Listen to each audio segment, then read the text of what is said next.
Hi viewers, welcome to our channel. Ugadi పండుగను మనం ఎన్ని వేల సంవత్సరాల నుంచి ప్రారంభం చేసుకుంటున్నామో మీకు తెలుసా? ఉగాది అంటే యుగం ఆరంభమైనటువంటి రోజు, అంటే బ్రహ్మదేవుడు ప్రారంభించినటువంటి రోజు అన్నమాట. యుగం ప్లస్ ఆది ఈజ్ ఈక్వల్ టు యుగాది, అంటే ఉగాది అన్నమాట. పురాణాల ప్రకారం శ్రీకృష్ణుడు భూమిని విడిచిన తర్వాత కలియుగం ప్రారంభమైంది. కలియుగం మొదటి రోజు చైత్ర శుక్ల పాడ్యమి.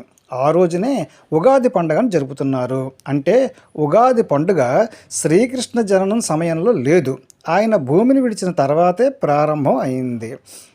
12వ శతాబ్దం ఖగోళ శాస్త్రజ్ఞుడైన భాస్కర 2 లూనీ సోలార్ క్యాలెండర్ ఆధారంగా ఉగాది పండుగను ఈ విధంగా వివరించారు. ఇది కనీసం 2000 సంవత్సరాల కంటే పూర్వం నుండే ఈ పండుగను జరుపుకుంటున్నారు. ఈ పండుగ షడ్రుచుల యొక్క కలయిక. ఇది జీవితంలోని 6 భావాలను సూచిస్తుంది. Thank you for watching. Start అయిపోతుంది.